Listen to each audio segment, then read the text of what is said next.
ಇವತ್ತಿನ ಕಾರ್ಯಕ್ರಮದಲ್ಲಿ ಪಾಲ್ಗೊಳ್ಳಲಿಕ್ಕೆ ಈ ಪ್ರಕಲ್ಪವನ್ನು ಮುಂದಿನ ದಿನಗಳಲ್ಲಿ ಒಳ್ಳೆಯ ರೀತಿಯಲ್ಲಿ ನಡ್ಕೊಂಡು ಹೋಗುವಂಥ ರೀತಿಯಲ್ಲಿ ಹರಸಲಿಕ್ಕೆ ಬಂದಿರತಕ್ಕಂಥ ಸುತ್ತಮುತ್ತಲಿನ ಪರಿಸರದ ಬೆಂಗಳೂರಿನ ಅನೇಕ ಭಾಗದ ಎಲ್ಲ ಹಿರಿಯ ಸಮಾಜದ ಬಂಧು ಭಗಿನಿಯರೇ, ಮಾತಾ ಭಗಿನಿಯರೇ, ಕಟ್ಟಡ ನಿರ್ಮಾಣದ ಗೌಜಿ ಮತ್ತು ಗದ್ದಲ ಪೂರ್ತಿಯಾಗಿ ನಿಧಾನಕ್ಕೆ ಮಕ್ಕಳ ಕಲರವ ಇವತ್ತು ಈ ಪರಿಸರದಲ್ಲಿ ಆರಂಭ ಆಗಿದೆ.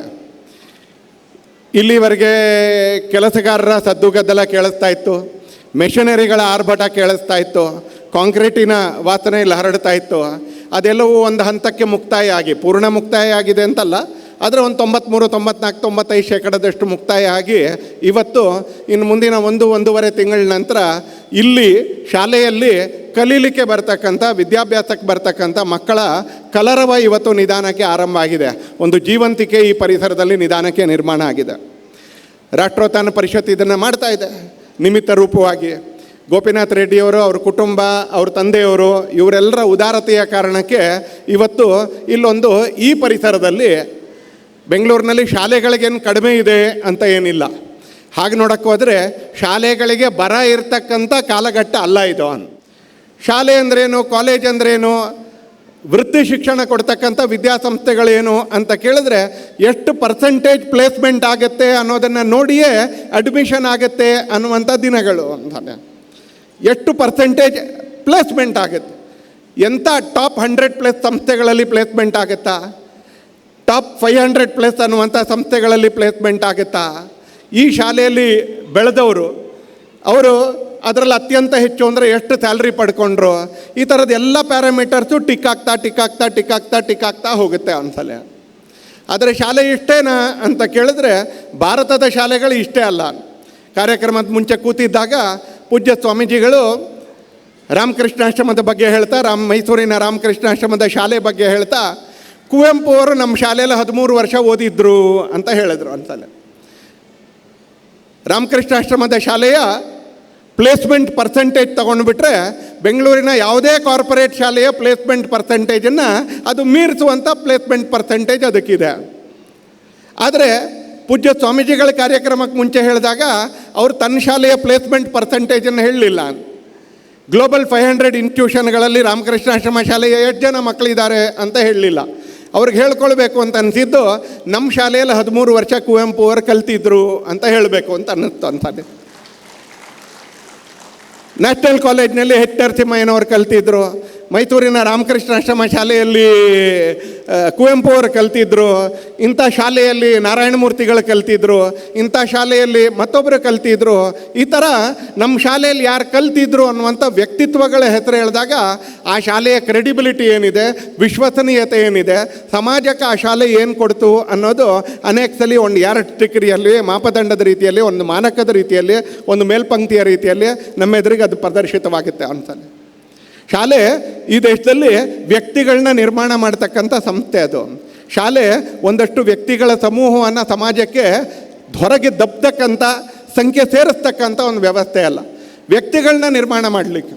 ಸೋಷಿಯಾಲಜಿ ಓದಂಥವ್ರಿಗೆ 3 ಶಬ್ದಗಳನ್ನ ಅದರಲ್ಲಿ ಸೋಷಿಯಾಲಜಿಯಲ್ಲಿ ಪಾಠ ಮಾಡ್ತಾರೆ. ಜಗತ್ತಲ್ಲಿ 3 ಥರದ ವ್ಯಕ್ತಿಗಳು ನಿರ್ಮಾಣ ಆಗ್ತಾ ಹೋಗ್ತಾರೆ ಹುಟ್ಟಿನ ನಂತರ. ಕೆಲವರು ಡೆನಿಸನ್ಸನ್ ಸಮಾಜದಲ್ಲಿ ಸಿಗ್ತಾರೆ ನಮಗೆ ಅನೇಕ ಕಾರಣಗಳಿಗೆ, ಸಮಾಜದಲ್ಲಿ ಇರ್ತಕ್ಕಂಥ ಪರಿಸ್ಥಿತಿ ಕಾರಣಕ್ಕೆ, ವೈಯಕ್ತಿಕವಾಗಿರ್ತಕ್ಕಂಥ ಸಾಧನೆ. ನಾವು ನೋಡ್ದೆ ಇಲ್ಲಿ ಮಿರಾಕಲ್ಸ್ ಆನ್ ವೀಲ್ಸ್ ಅಂತ ನೋಡ್ದೆ ನಾವು. ಭಗವಂತ ಕೊಟ್ಟಿರ್ತಕ್ಕಂಥ ಎಲ್ಲ ಅವಯವಗಳು ಸರಿ ಇದ್ದರೂ ಕೂಡ ನಮ್ಮಲ್ಲಿ ಅನೇಕರಿಗೆ ಮಾಡಲಿಕ್ಕೆ ಆಗದೆ ಇರತಕ್ಕಂಥ ಅನೇಕ ಸಂಗತಿಗಳನ್ನ, ಕೆಲವು ಅವಯವಗಳು ಸಮಸ್ಯೆಯಲ್ಲಿದ್ದಾಗ ಛಲ ಇದ್ದರೆ, ಸಾಧನೆ ಇದ್ದರೆ, ಪರಿಶ್ರಮ ಇದ್ದರೆ, ನಿರಂತರತೆ ಇದ್ದರೆ, ಸಾತತ್ಯ ಇದ್ದರೆ ಏನು ಮಾಡ್ಬೋದು ಅಂತ ಕಾರ್ಯಕ್ರಮಕ್ಕೆ ಮುಂಚೆ ಮಿರಾಕಲ್ ಆನ್ ವೀಲ್ಸ್ನಲ್ಲಿ ನಮಗೆ ತಮ್ಮ ಶರೀರದ ಕೊರತೆಗಳ ಮಧ್ಯದಲ್ಲೂ ಕೂಡ ಯಾವ ರೀತಿಯಲ್ಲಿ ಸಾಧನೆ ಮಾಡ್ಬೋದು ಅಂತ ತೋರ್ತಿರ್ತಕ್ಕಂಥ ಅನೇಕ ಜನರನ್ನು ನಾವು ನೋಡ್ದೆ. ಇಲ್ಲಿ ಅನೇಕ ಪ್ರದರ್ಶನವನ್ನು ನಾವು ನೋಡ್ದೆ ಅಂತ. 150 ಕಿಲೋಮೀಟರ್ ವೇಗದಲ್ಲಿ ವೀಲ್ ಚೇರ್ ಅಂತ ಹೇಳಿದಾಗ ಸ್ವಲ್ಪ ನಂಬಕ್ಕೆ ಕಷ್ಟ, ಆದರೆ ಕಣ್ಣೆದ್ರಿಗೆ ನೋಡಿದ್ದೀವಿ. ನಂಬಕ್ಕೆ ಕಷ್ಟ 150 ಕಿಲೋಮೀಟರ್ ವೇಗದಲ್ಲಿ ವೀಲ್ ಚೇರ್ ಅಂತ, ಆದರೆ ಕಣ್ಣೆದುರಿಗೆ ನೋಡಿರೋದ್ರಿಂದ ನಂಬಲೇಬೇಕು ಅನ್ಸಲಿ. ಹಾಗೆ ವ್ಯಕ್ತಿಗಳನ್ನ ನಿರ್ಮಾಣ ಮಾಡ್ತಕ್ಕಂಥ ಶಿಕ್ಷಣ ಸಂಸ್ಥೆಗಳು ಇವತ್ತು ಶಿಕ್ಷಣ ಸಂಸ್ಥೆಗಳ ಸಂಖ್ಯೆ ಅಗಾಧವಾಗಿದೆ. ಶಿಕ್ಷಣ ಸಂಸ್ಥೆಗಳ ಸಂಖ್ಯೆ ಅಗಾಧವಾಗಿದೆ. ಆದರೆ ಯಾವುದನ್ನು ಸಮಾಜಕ್ಕೆ ವ್ಯಕ್ತಿಗಳನ್ನ ಕೊಡಬೇಕು. ನಮ್ಮ ಸುತ್ತಮುತ್ತ ಅನೇಕ ದೃಶ್ಯ ನೋಡ್ತೀವಿ ನಾವು, ಡೆನಿಸನ್ಸ್ ಅಂತ ನೋಡ್ತೀವಿ. ಮೊದಲನೇ ಶಬ್ದ ಡೆನಿಸನ್ಸ್ ಅಂತ ಕರೆದ್ರು ಸಮಾಜಶಾಸ್ತ್ರದ. ಏನವರು ಪರಿಸ್ಥಿತಿ ಕಾರಣಕ್ಕೆ, ಸಮಾಜದಲ್ಲಿರ್ತಕ್ಕಂಥ ಶೇರ್ ಮತ್ತು ಕೇರ್ ಇವೆರಡರ ಕೊರತೆಯ ಕಾರಣಕ್ಕೆ, ಸರ್ಕಾರದ ನಿರ್ಲಕ್ಷ್ಯದ ಕಾರಣಕ್ಕೆ, ಸಮಾಜ ಗಮನಿಸಬೇಕು ಅದರ ಕೊರತೆಯ ಕಾರಣಕ್ಕೆ ದೈನಂದಿನ ಬದುಕು ಸ್ವಲ್ಪ ಸಮಸ್ಯಾತ್ಮಕವೇ. ಅವತ್ತಿನ ಬದುಕನ್ನು ತಳ್ಳಿದ್ರೆ ಸಾಕು ಅನ್ನುವಂಥ ಒಂದು ಬಹುದೊಡ್ಡ ವರ್ಗ ನಮ್ಮ ಸಮಾಜದಲ್ಲಿದೆ. ಎಲ್ಲ ದೇಶದಲ್ಲೂ ಇದೆ, ಬರೀ ಬಡ ದೇಶಗಳಲ್ಲಿ ಇರುತ್ತೆ ಅಂತೇನಿಲ್ಲ. ಅಮೆರಿಕದಂಥ ವಾಷಿಂಗ್ಟನ್ನು, ನ್ಯೂಯಾರ್ಕ್ನಂಥ ನಗರಗಳಲ್ಲೂ ಕೂಡ ಭಾಳ ದೊಡ್ಡ ಸಂಖ್ಯೆಯಲ್ಲಿ ಫುಟ್ಪಾತ್ನಲ್ಲಿ ಮಲಗ್ತಕ್ಕಂಥವ್ರು ಇದ್ದಾರೆ ಅಂತಲೇ, ಭಾಳ ದೊಡ್ಡ ಸಂಖ್ಯೆಯಲ್ಲಿ ಇದ್ದಾರೆ. ಅವರ ಒಂದು ದಿನದ ಜೀವನ, ಅವತ್ತಿನ ಜೀವನವನ್ನು ಮುಗಿಸಿದ್ರೆ ಸಾಕು ಅನ್ನೋಂಥವ್ರು ಡೆನಿಸ್ ಅಂತ. ಇನ್ನೊಂದು ಸ್ವಲ್ಪ ಹೆಚ್ಚಿಗೆ ಸಮಾಜನೂ ಕೇರ್ ಮಾಡ್ತು, ಸರ್ಕಾರನೂ ಕೇರ್ ಮಾಡ್ತು, ವ್ಯಕ್ತಿಗತವಾಗಿ ಆಕಾಂಕ್ಷೆನೂ ಇತ್ತು, ಒಂದು ಸ್ವಲ್ಪ ಸಾಧನೆಯೂ ಮಾಡಿದ್ರು, ಪರಿಶ್ರಮನೂ ಪಟ್ಟರು, ಸಿಟಿಸನ್ಸ್ ಅಂತ ತಯಾರಾದರು. ಅವ್ರಿಗೆ ಅವತ್ತಿಂದ ಮಾತ್ರ ಚಿಂತೆ ಅಂತಲ್ಲ, ಅವ್ರ ಭವಿಷ್ಯದ ಬಗ್ಗೆ ಅವ್ರಿಗೆ ಚಿಂತೆ ಇದೆ, ಅದರ ಬಗ್ಗೆ ಶಕ್ತಿ ಇದೆ. ಆದರೆ ಅವರ ವ್ಯಾಪ್ತಿ ಏನು ಅಂತ ಕೇಳಿದ್ರೆ, ನಾನು, ನನ್ನ ಕುಟುಂಬ, ಒಂದು ಸ್ವಲ್ಪ ಜಾಸ್ತಿ ಆದರೆ ನನ್ನ ಲೊಕ್ಯಾಲಿಟಿ, ನನ್ನ ಕಮ್ಯುನಿಟಿ, ಇನ್ನೊಂದು ಸ್ವಲ್ಪ ಜಾಸ್ತಿ ಇದ್ದರೆ ನನ್ನ ಜಾತಿ, ನನ್ನ ಸಮಾಜ, ಒಂದು ಸ್ವಲ್ಪ ದೊಡ್ಡದಾದರೆ ಕಮ್ಯುನಿಟಿ, ಇನ್ನೊಂದು ಸ್ವಲ್ಪ ದೊಡ್ಡದಾದರೆ ನನ್ನ ಜಾತಿ ಸಮಾಜ. ಇಷ್ಟಕ್ಕೆ ಮಾತ್ರ ಸೀಮಿತ ಇರತಕ್ಕಂಥ ದೇಶ ಸಮಾಜ ಅನ್ನೋದರ ಕಲ್ಪನೆ ಸ್ವಲ್ಪ ಕಡಿಮೆ ಇರತಕ್ಕಂಥ, ಪ್ರಯತ್ನಪೂರ್ವಕವಾಗಿ ಕಡಿಮೆ ಮಾಡ್ಕೊಂಡಿರ್ತಕ್ಕಂಥ ಒಂದು ವರ್ಗ ಸಿಟಿಸನ್ಸ್ ಅಂತ ಅದನ್ನು ಕರೆದರು. ಅನೇಕ ಸಲ ನಮ್ಮನ್ನು ನಾವು ನಾಗರಿಕರು ಅಂತ ಹೇಳಬೇಕಾದ್ರೆ ಅದನ್ನು ಹೇಳ್ಕೋಬೇಕೋ ಬೇಡವೋ ಅಂತಲೂ ಅನೇಕ ಸಲ ಯೋಚನೆ ಮಾಡ್ತಾ ಇರಬೇಕು. ಮುಂದಿಂದನೇ ಹೇಳ್ತಾರೆ ಒಂದ್ಸಲಿ, ಇವ್ರ ಕಾರಣಕ್ಕೂ ಸಮಾಜ ಬದುಕೋದಿಲ್ಲ, ಇವ್ರ ಕಾರಣಕ್ಕೂ ಸಮಾಜ ಬದುಕೋದಿಲ್ಲ, ದೇಶ ಬದುಕೋದಿಲ್ಲ, ಸಂಸ್ಕೃತಿ ಬದುಕೋದಿಲ್ಲ. ಆದರೆ ಮೂರನೇ ವರ್ಗದ ಕಾರಣಕ್ಕೆ ಸಮಾಜ, ದೇಶ, ಸಂಸ್ಕೃತಿ ಎಲ್ಲವೂ ಬದುಕ್ತಾ ಬರುತ್ತೆ. ನಮ್ಮಂಥ ದೇಶಗಳು ಯಾಕೆ ಬದುಕಿದೆ ಇನ್ನೂ ಅಂತ ಕೇಳಿದ್ರೆ ಸಾವಿರಾರು ವರ್ಷಗಳಿಂದ ಅದೇ ಕಾರಣಕ್ಕೆ. ಆ ಮೂರನೇದನ್ನು ಅವ್ರು ಸೋಷಿಯಾಲಜಿಲಿ ಹೇಳ್ತಾರೆ, sons and daughters of the soil ಅಂತ. Sons and daughters of the soil ಅಂತ.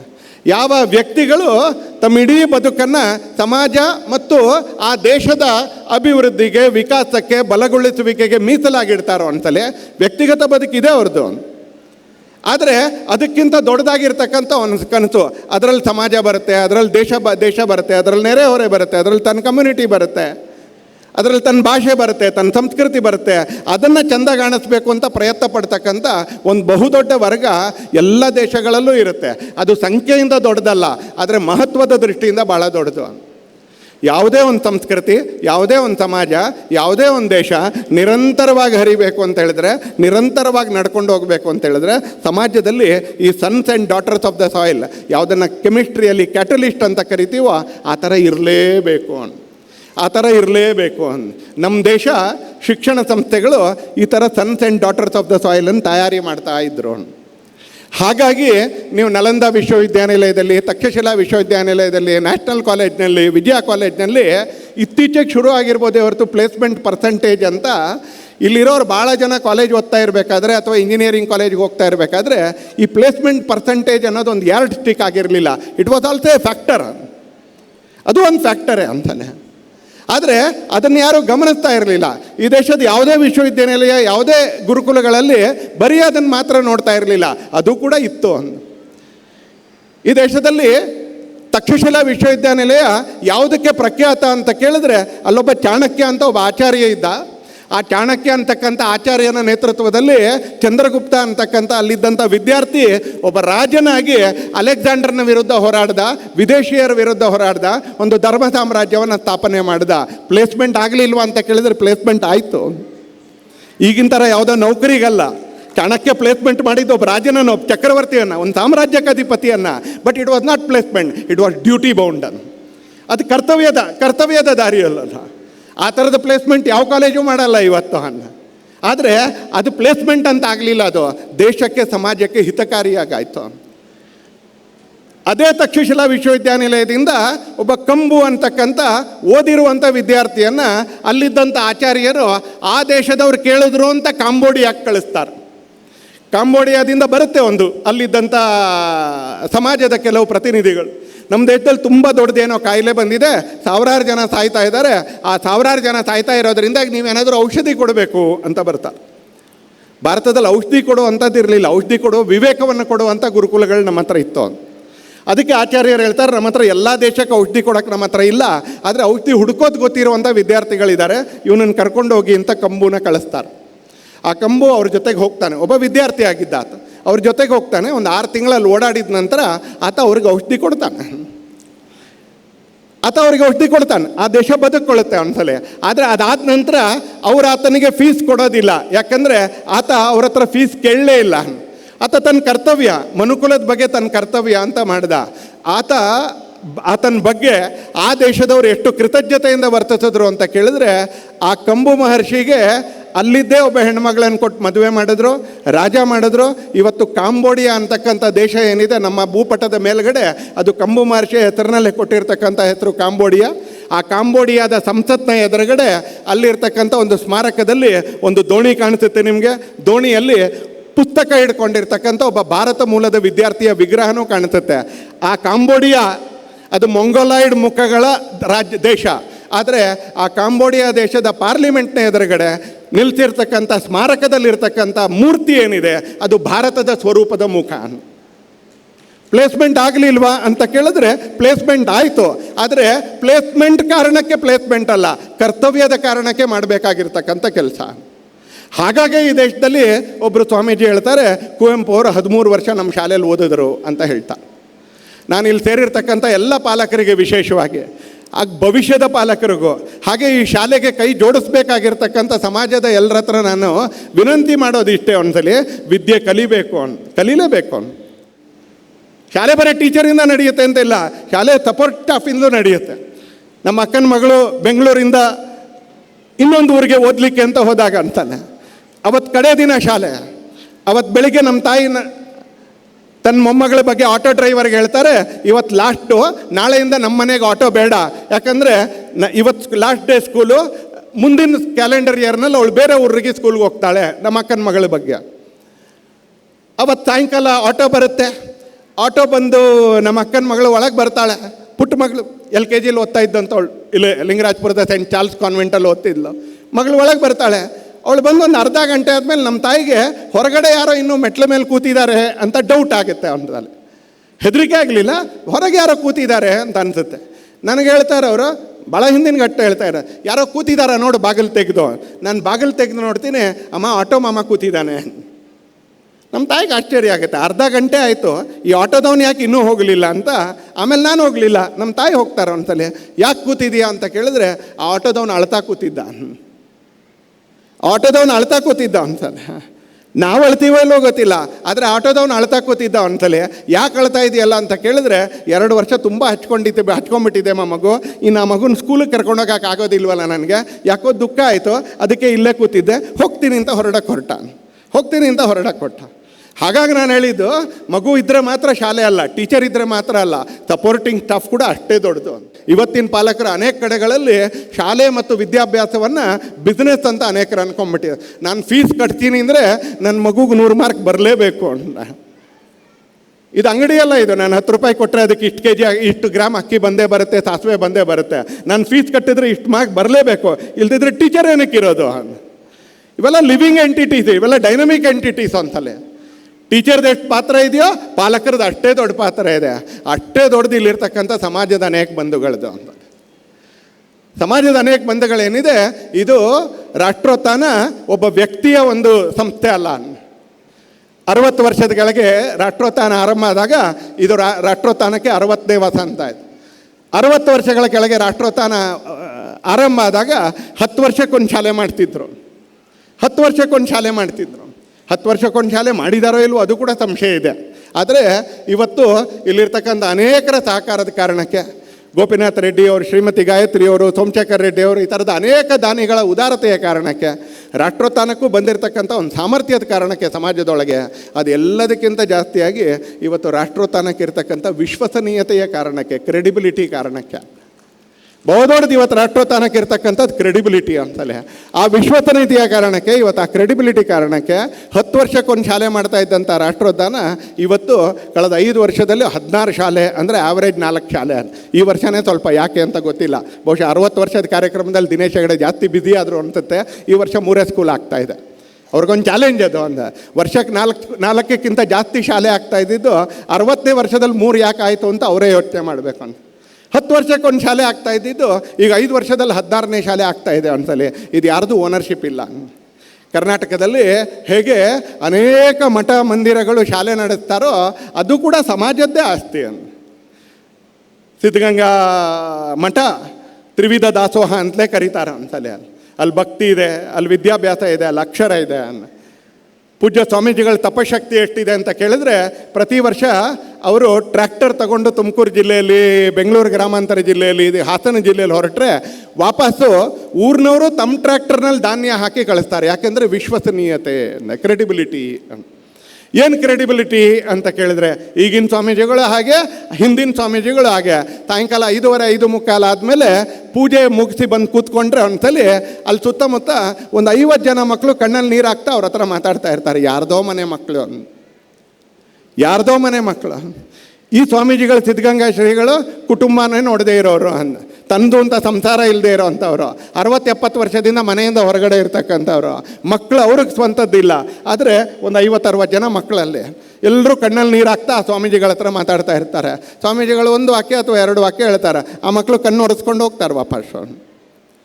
ಸ್ವಾಮೀಜಿಗಳ ಕೈಯಲ್ಲಿ ಒಂದು ಮುಲಾಮು ಏನು ಮಾಡ್ತಾ ಇದ್ದಾರೆ ಅಂತ ಒಂದ್ಸಲಿ ನೋಡಿದ್ರೆ, ಸಾಮೂಹಿಕವಾಗಿರ್ತಕ್ಕಂಥ ವ್ಯವಸ್ಥೆಗೆ ಬಂದಾಗಲೆಲ್ಲ ಮಕ್ಕಳಿಗೆ ಒಂದು ಸ್ವಲ್ಪ ಅಲರ್ಜಿ ಶುರು ಆಗುತ್ತೆ, ಸ್ವಲ್ಪ ಕಜ್ಜಿ ಆಗುತ್ತೆ ಒಂದ್ಸಲಿ. ಯಾವುದೇ ಸಾಮೂಹಿಕ ಪರಿಸರದಲ್ಲೂ, ಹಾಸ್ಟೆಲ್ನಲ್ಲೂ ಆಗುತ್ತೆ, ಗುರುಕುಲದಲ್ಲೂ ಆಗುತ್ತೆ, ಸಂಸ್ಕೃತ ಪಾಠಶಾಲೆಯಲ್ಲೂ ಆಗುತ್ತೆ, ಎಲ್ಲ ಕಡೆನೂ ಆಗುತ್ತೆ.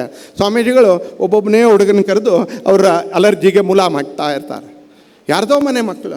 ಆದರೆ ಆ ಥರ ಸಂಸ್ಥೆ ನಡೆಸಿದ್ರಿಂದ ಇವತ್ತು ಸಿದ್ಧಗಂಗಾ ಮಠದ ಸಂಸ್ಥೆಗಳು ಅಂತ ಹೇಳಿದ್ರೆ ಒಂದು ವಿಶ್ವಸನೀಯತೆ, ಒಂದು ಕ್ರೆಡಿಬಿಲಿಟಿ.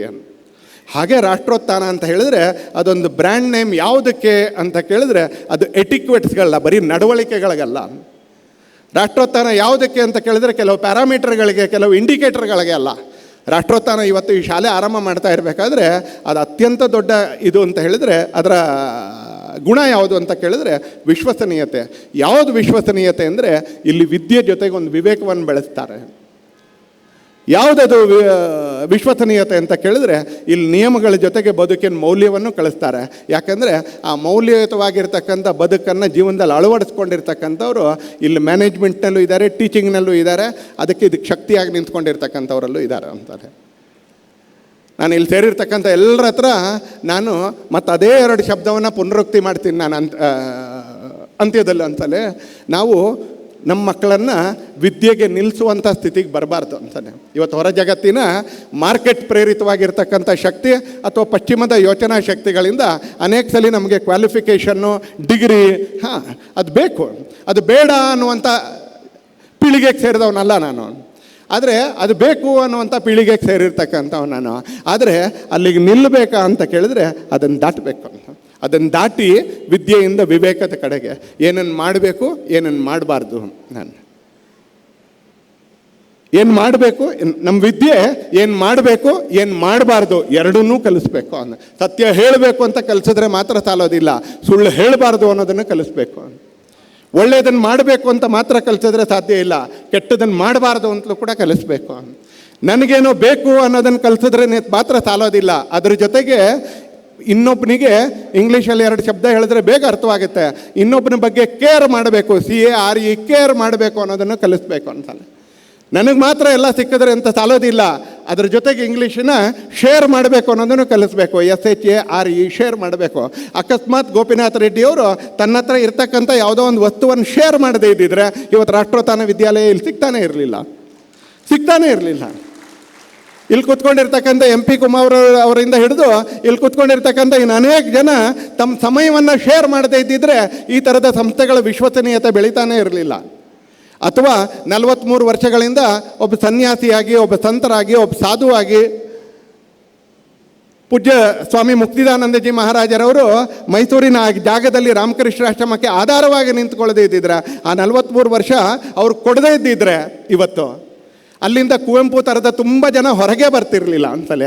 ಅವ್ರು 43 ವರ್ಷ ಅಲ್ಲಿ ಸಮಯ ಕೊಟ್ಟಿದ್ದಾರೆ, ಹಾಗಾಗಿ ಆಶ್ರಮ ಶಾಲೆಗಳು ಅಂತಾನೆ. ಇವತ್ತು ಆ ಶೇರ್ ಅನ್ನೋ ಶಬ್ದ ಏನಿದೆ, ಕೇರ್ ಅನ್ನೋ ಶಬ್ದ ಏನಿದೆ, ಆ ಕೇರ್ ಬರೀ ನನ್ನ ಕೇರು ಅಥವಾ ನನ್ನವ್ರ ಕೇರು ಮಾತ್ರ ಅಲ್ಲ ಅನ್ನ. ನಾನು ಯಾವ ಸಮಾಜದ ಭಾಗವಾಗಿದ್ದೀನೋ ಅದರ ಕೇರ್ ಅನ್ನ. ನಾನು ಯಾವುದಕ್ಕೆ ಶೇರು, ಅದಕ್ಕೆ ಶೇರ್. ಈ ದೇಶ ಅದಕ್ಕೆ ಭಾಳ ಪ್ರಸಿದ್ಧ. ಈ ದೇಶ ಭಾಳ ಪ್ರಸಿದ್ಧ. ಜಗತ್ತಲ್ಲಿ ಒಂದೊಂದು ದೇಶ ಒಂದೊಂದಕ್ಕೆ ಪ್ರಸಿದ್ಧ. ಇವತ್ತು ನಮ್ಮ ದೇಶ ಅದಕ್ಕೆ ಭಾಳ ಪ್ರಸಿದ್ಧ.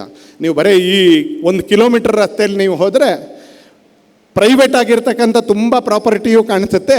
ಹಾಗೆ ಆ ಪ್ರೈವೇಟ್ ಆಗಿರ್ತಕ್ಕಂಥವ್ರು ಸಮಾಜಕ್ಕೋಸ್ಕರ ಒದಗಿಸ್ಕೊಟ್ಟಿರ್ತಕ್ಕಂಥ ಅನೇಕ ಸಂಗತಿಗಳು ನಮಗೆ ಕಾಣಿಸುತ್ತೆ. ಇವತ್ತು ಅದರ ಪರವಾಗಿ ಇವತ್ತು ಅದರ ಕಾರಣಕ್ಕೆ ಇವತ್ತು ಈ ಥರದ ಒಂದು ಸಂಸ್ಥೆ ಇವತ್ತು ನಮ್ಮ ಮಧ್ಯೆ ಮೇಲ್ಗಡೆ ಬಂದಿದೆ ಅಂತಲೇ. ವಿದ್ಯೆ ವಿವೇಕವಾಗಲಿಕ್ಕೆ ಈ ಜಾಗ ಆಧಾರ ಆಗಲಿಕ್ಕಿದೆ. ಹಾಗೆ ನಿಯಮದ ಬದುಕು, ಆ ನಿಯಮದ ಬದುಕಿನ ಜೊತೆಗೆ ನಿಧಾನಕ್ಕೆ ಮೌಲ್ಯಯುತವಾಗಿರ್ತಕ್ಕಂಥ ಬದುಕನ್ನು ಕಡೆಗೆ ನಿಧಾನಕ್ಕೆ ಹೊರಳಲಿಕ್ಕೆ ಬೇಕಾಗಿರ್ತಕ್ಕಂಥ ಪ್ರೇರಣೆ ಕೂಡ ರಾಷ್ಟ್ರೋತ್ಥಾನ ಶಾಲೆಯ ಕಾರಣಕ್ಕೆ ನಮಗೆ ಸಿಗಲಿಕ್ಕಿದೆ ಅಂತಲೇ. ಇತ್ತೀಚೆಗೆ ಒಂದು ಚರ್ಚೆ ಮಾಡ್ತಾಯಿದ್ದು ಡಿಕಾಲನೈಸೇಷನ್ ಅಂತ ತುಂಬ ಚರ್ಚೆ ನಡೆಯುತ್ತೆ. ಡಿಕಾಲನೈಸೇಷನ್ ಮಾಡಬೇಕು, ಆದರೆ ಡಿಕಾಲನೈಸೇಷನ್ ಮಾಡಬೇಕಾಗಿರೋರನ್ನ ಯಾರು ಡಿಕಾಲನೈಸ್ ಮಾಡೋದು ಅಂತ ಹಾಗೆ ಒಂದು ಚರ್ಚೆ ಆರಂಭ ಆಯಿತು. ಚೆನ್ನಾಗಿ ನಡೀತಾ ಚರ್ಚೆ. ಹಾಗೆ ಇಲ್ಲಿ ಟೀಚರಾಗಿ ಬರ್ತಕ್ಕಂಥವ್ರು ಹೊರಗಡೆ ಕಲ್ತಿರೋ ತುಂಬ ಸಂಗತಿಗಳನ್ನ ಮರಿಬೇಕಾಗತ್ತೆ. ಆಗ ಮರೆತರೆ ಮಾತ್ರ ಹೊಸದನ್ನು ಇಲ್ಲಿ ಕಲಿಬೋದು ಅಂತಲೇ. ಅದನ್ನು ಮಾಡ್ತಾರೆ. ಆದರೆ ಅವರೆಲ್ಲರಿಗಿಂತ ಜಾಸ್ತಿ ನನಗೆ ವಿನಂತಿ ಮಾಡೋಕ್ಕಿರೋದು ಪಾಲಕರಿಗೆ ಮತ್ತು ಸಮಾಜದ ಎಲ್ಲ ಸಹೃದಯಿ ಬಂಧುಗಳು ಎಲ್ಲೇನು ಬಂದಿದ್ದೀರಿ ಅವ್ರುಗಳಿಗೋಸ್ಕರ. ಶಾಲೆಗೆ ಮಕ್ಕಳನ್ನು ಗೇಟನ್ನು ದಾಟಿಸಿ ಒಳಗಡೆ ಕಲಿಸೋದ್ರ ಜೊತೆಗೆ ನಮ್ಮ ಕರ್ತವ್ಯ ಮುಗಿಯೋದಿಲ್ಲ ಅಂತಲೇ. ಆ ಮಗು ಟೀಚರ್ ಜೊತೆಗೆ ಎಷ್ಟಿರ್ತಾರೋ ಅಷ್ಟೇ ಹೊತ್ತು ನಮ್ಮ ಜೊತೆ ಕೂಡ ಇರ್ತಾರೆ. ಟೀಚರ್ ಜೊತೆ ಎಷ್ಟು ಸಮಯ ಕಳೀತಾರೋ ಅಷ್ಟೇ ಸಮಯ ನಮ್ಮ ಹತ್ರನೂ ಕಲಿತಾರೆ. ಅಲ್ಲಿ ಕಂಟಿನ್ಯೂಟಿ ಇರಬೇಕು ಅಂತ ಹೇಳಿದರೆ ಮನೆಯ ಕೆಲವು ವಾತಾವರಣ ಶಾಲೆಯಲ್ಲೂ ಇರಬೇಕು, ಹಾಗೆ ಶಾಲೆಯ ಕೆಲವು ವಾತಾವರಣ ಮನೆಯಲ್ಲೂ ಕೂಡ ಇರಬೇಕು. ಇದು ಪರಸ್ಪರ ಕಾಂಪ್ಲಿಮೆಂಟ್ರಿ ಇದು. ಹಾಗೆ ಪಾಲಕರು ಇದನ್ನೊಂದು ಬಿಸ್ನೆಸ್ ಥರ ನಾನು ಫೀಸ್ ಕಟ್ತಾ ಇದ್ದೀನಿ, ಅಥವಾ ಕಡಿಮೆನೋ ಜಾಸ್ತಿನೋ ಏನೋ ಇಲ್ಲಿನ ವ್ಯವಸ್ಥೆ ನನಗೆ ಗೊತ್ತಿಲ್ಲ ಅಂತಲೇ. ಅದಕ್ಕೆ ಇನ್ ರಿಟರ್ನ್ ನನಗೇನೋ ಬರಬೇಕು ಅಂತಾದರೆ ಅಲ್ಲಿ ಬೆಳೆಯೋದಿಲ್ಲ ಅಂತಲೇ. ಇವೆರಡು ಕಾಂಪ್ಲಿಮೆಂಟ್ರಿ ಅಂತಲೇ. ಟೀಚರು ಮತ್ತು ಪಾಲಕರೇನಿದ್ದಾರೆ ಇವರಿಬ್ಬರು ಕಾಂಪ್ಲಿಮೆಂಟ್ರಿ ಅಂತಲೇ.